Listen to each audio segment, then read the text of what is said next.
Let's take a look at section 6.3. So far in chapter 6, we've talked about the idea of the unit circle, and we've talked about how to recreate it. We've talked about the 6 trig functions, and we've talked about measuring angles in terms of degrees and radians. So in this section, what we want to do is we want to formalize some of the identities and properties that we've been talking about. We also want to talk about the domain and range of the trig functions. And yes, these are things that you're going to need to memorize. In terms of the domain and range, right now we're going to look at them in terms of the unit circle. When we move into the remaining sections in chapter 6, we're actually going to create the trig functions as separate graphs so that we can look at them individually, and it's a little bit easier to see the domain and range when we look at the individual graphs. But we need an idea about what we're talking about in terms of domain and range before we can actually create those graphs. So we've got to think about it here in terms of the unit circle. So here's the chart that they give you, and I put the little unit circle. And we want to make sure that you understand where they're getting all these values from. Okay. Now remember, here when we're talking about the domain, we're talking about the possible values for theta. What values can I use as my angle measures? Okay, so maybe make a little theta for you right there. So what this is saying to you is that for sine and cosine, theta can be anything. I can find a sine and a cosine value for any angle you want to give me. And if you think about it in terms of the unit circle, it's kind of that idea that we can keep going around and around and around the circle. Theta can be anything, and I'm going to land somewhere, and there's going to be a coordinate that goes with it. And as long as there's a coordinate that goes with it, I can give you the first coordinate as the cosine and the second coordinate as the sine. So that's where this and this are coming from.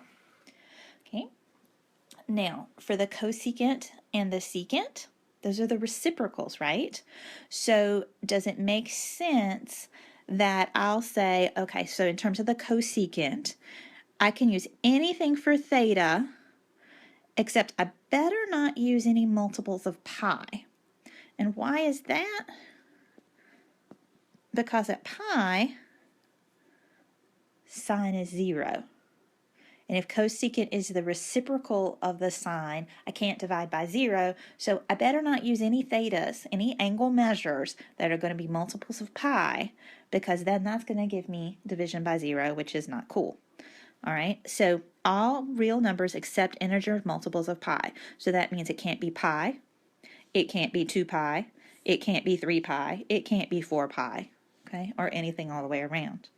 For the secant, it happens at pi over 2 where the cosine is 0. So the cosine is 0 here. And again, it's saying except odd integer multiples of pi over 2. Now why does it have to say odd integers? Because if I said 2 times pi over 2, it would pop me here. And that's not what I want. I want to pop down here. So pi over 2 times 3 gives me 3 pi over 2. I don't want 4 pi over 2, that puts me here. 5 pi over 2, 7 pi over 2. Okay, so that's where that's getting. Okay, and notice that they did write this. They put the radian measure first, and then just in case you needed it, they put the degree measure second. They're not saying that's any sort of multiplication. They're just saying, hey, I can measure theta in radians or degrees. For the tangent and the cotangent, same kind of idea. We're looking at places where it's going to be undefined, and we want to make sure we get rid of those. So for the tangent, it's sine over cosine, so it's going to have a problem wherever the cosine is 0. So it matches the secant, because the secant's 1 over the cosine. We're dividing by cosine there as well. And then the cosecant and the cotangent also match.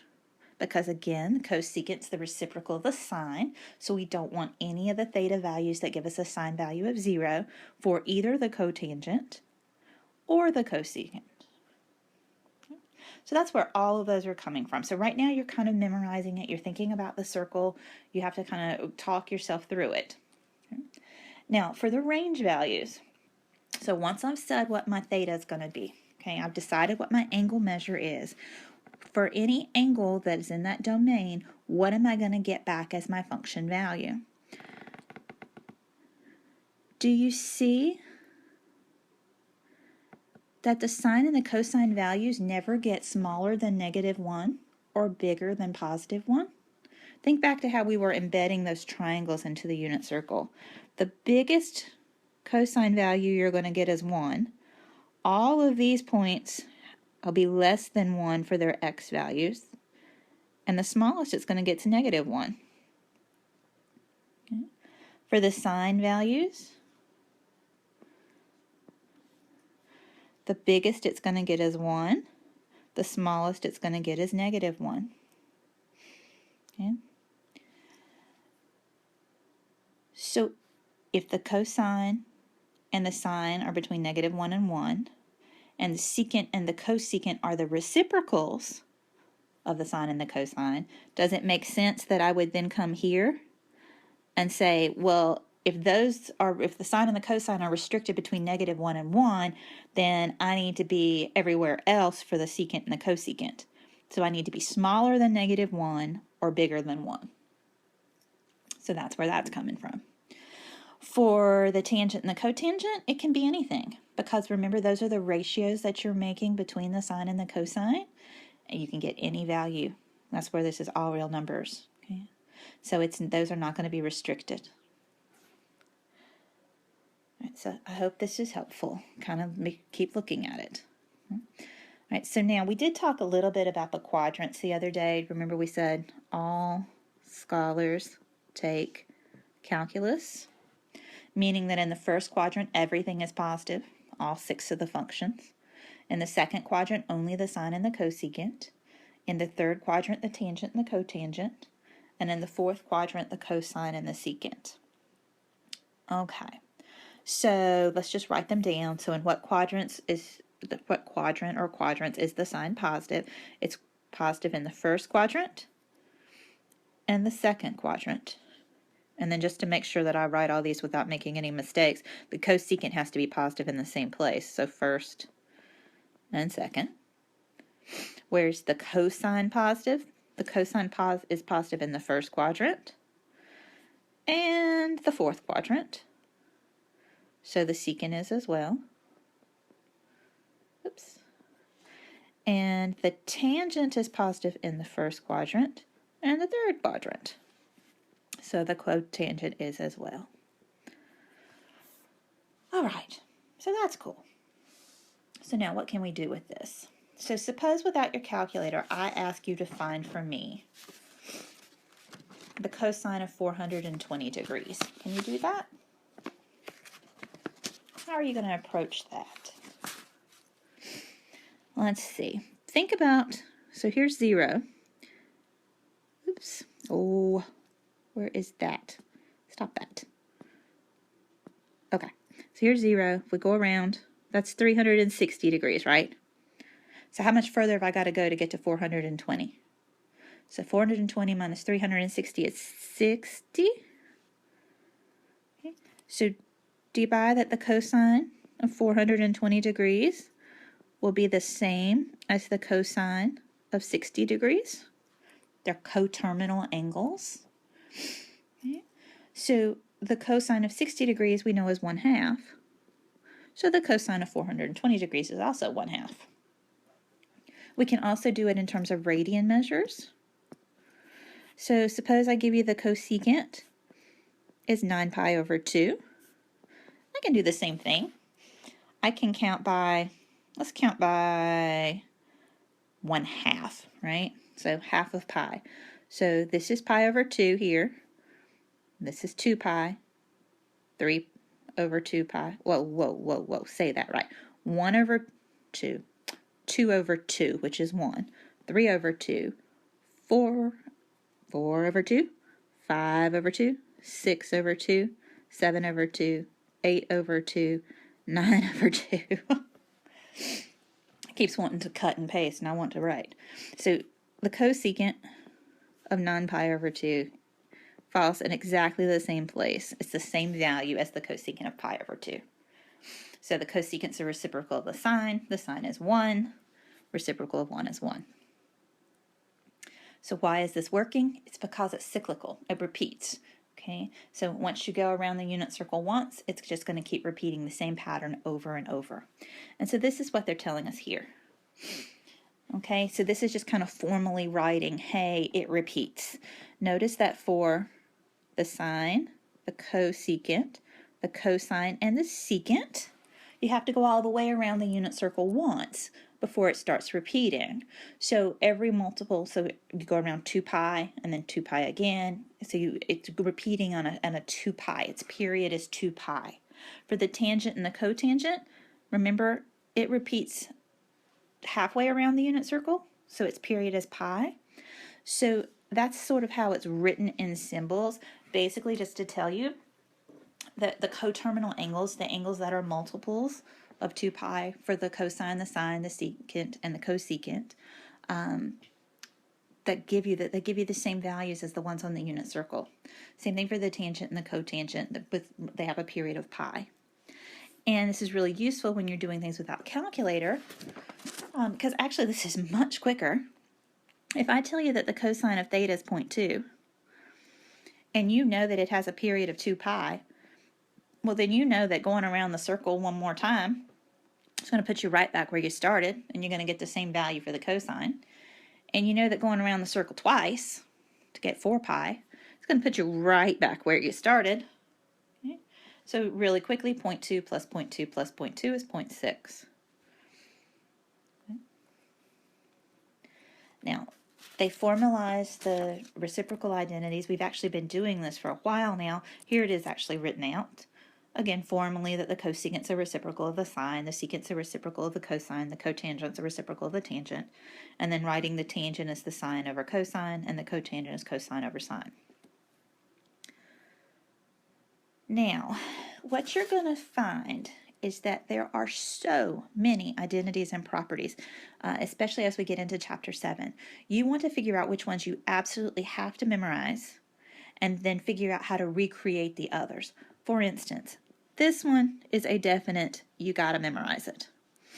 Sine squared plus cosine squared is 1, coming off the Pythagorean theorem. The other two, you can create them anytime you need them. There's no reason to sit here and try to memorize them as something different. If you've got sine squared theta plus cosine squared theta is 1, you can create the second one. Let's see if I can get it to fit in here. So sine, oh, I know, wait a minute. What if I take this one? And what if I come in here and I divide through by the cosine squared of theta? As long as I'm doing it to everything, that's legal, right? So sine squared over cosine squared is tangent squared. Cosine squared over cosine squared is 1. 1 over cosine squared is secant squared. That's where that comes from. I could do the same thing to get the bottom one. If I divide by sine squared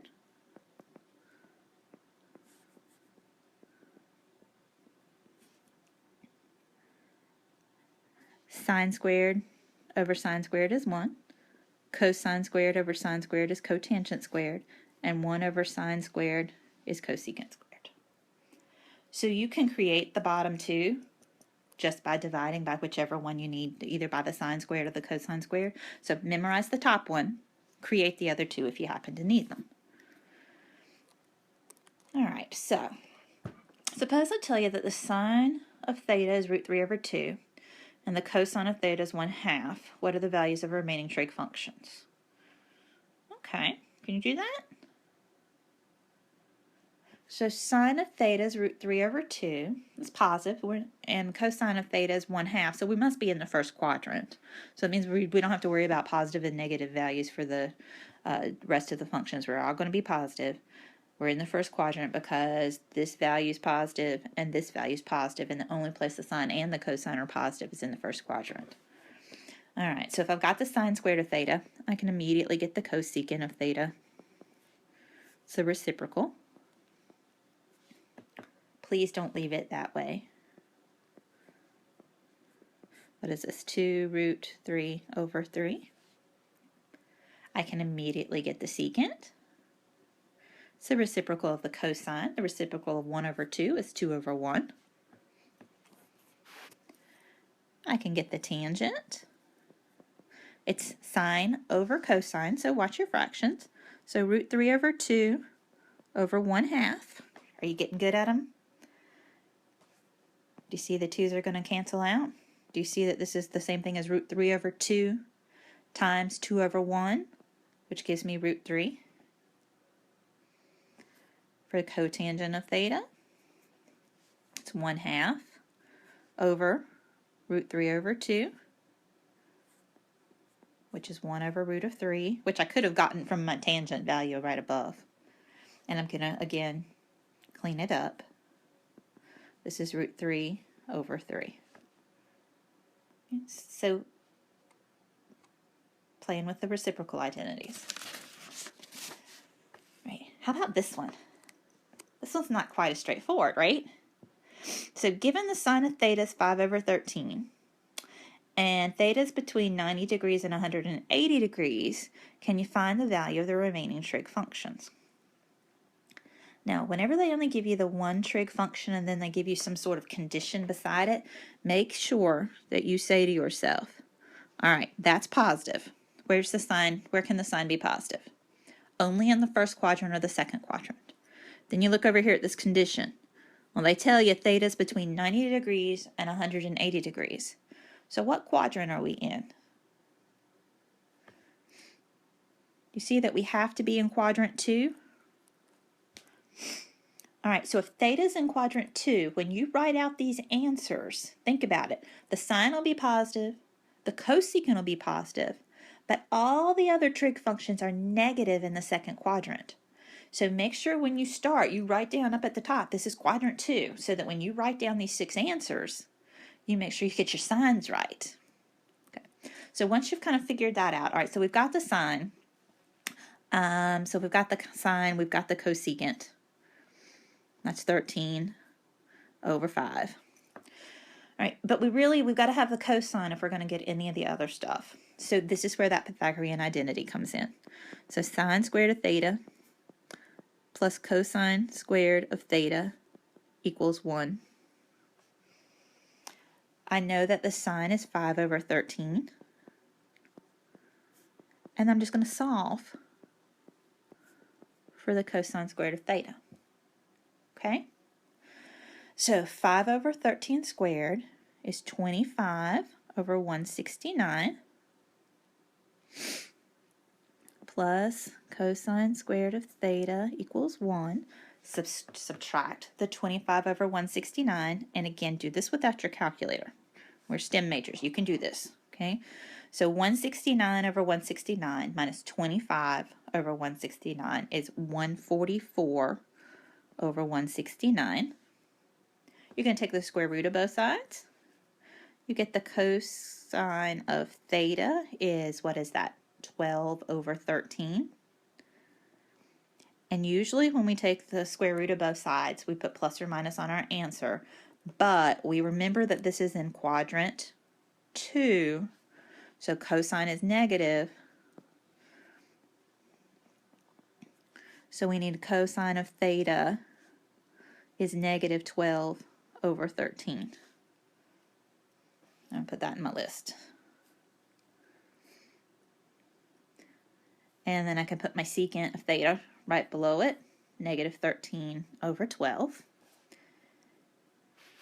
All right, so let's see, we need the tangent. I'm going to run out of space here. All right, so the tangent of theta is sine over cosine. So 5/13 over negative 12/13, negative 5/12. And then the cotangent of theta will be negative 12/5. What do you think of that? Pay attention to the signs. That's the biggest thing that you have to remember with these. All right, let's try another.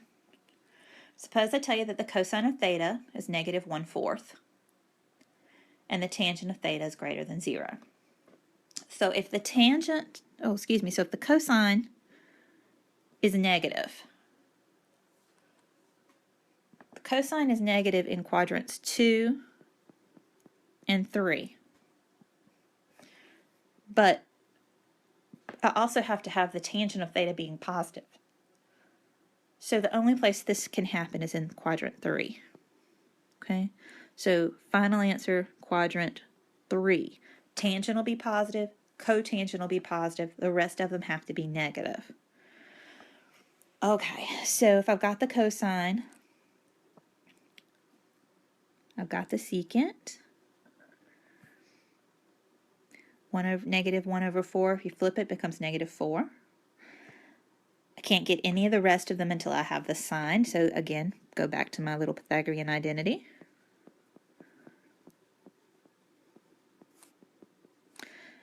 So sine squared of theta plus negative 1/4 quantity squared equals 1.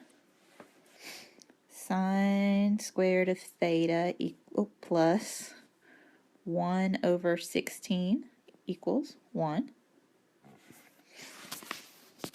All right, so sine squared theta. 16 over 16 minus 1 over 16 is 15 over 16. Square root, square root. All right. So what is that? The square root of 15 over 4, and we want it to be negative because we're in quadrant 3. Normally when we take the square root, we put plus or minus, but we know we're restricted to quadrant 3, so we know this has to be negative. So sine of theta, negative root 15 over 4, cosecant of theta, negative 4 over root 15. I'll rationalize that. Oh, I'm going to run out of space here.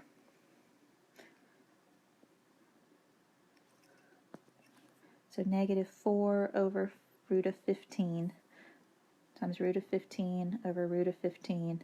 So negative 4 root 15 over 15. And then I need, let's see, tangent. So sine over cosine. So sine, negative root 15 over 4 divided by cosine is negative 1/4 root of 15. Notice that one's positive like it's supposed to be in quadrant 3. And then cotangent, 1 over root of 15, rationalize your denominator, root of 15 over 15.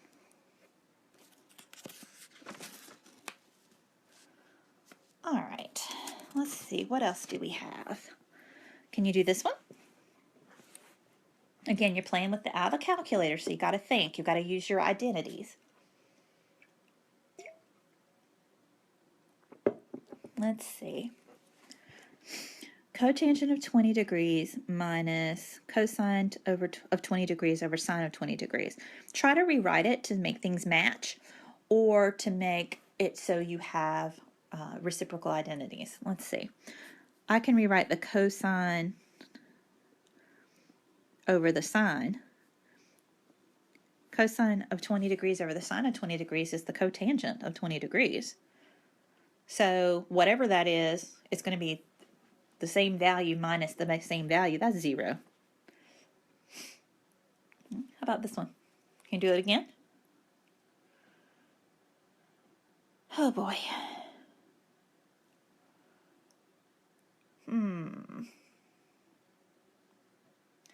So the tangent of 200. Now, didn't we say that the tangent has a period of pi, right? So that means it has a period of 180 degrees. So this is equivalent to the tangent of 20 degrees. Does that make sense? Because remember with the sine and the cosine, we have to go all the way around the circle. It had a period of 2 pi. But for the tangent and the cotangent, it has a period of pi, so you go halfway around the circle. And since this is written in degrees, halfway around the circle is 180 degrees. So 200 degrees minus 180 degrees, it's going to give us the same value as the tangent of 20 degrees. And this is really convenient because no matter what these are, they're reciprocals, right? So the tangent of 20 degrees times 1 over the tangent of 20 degrees, it's going to be 1.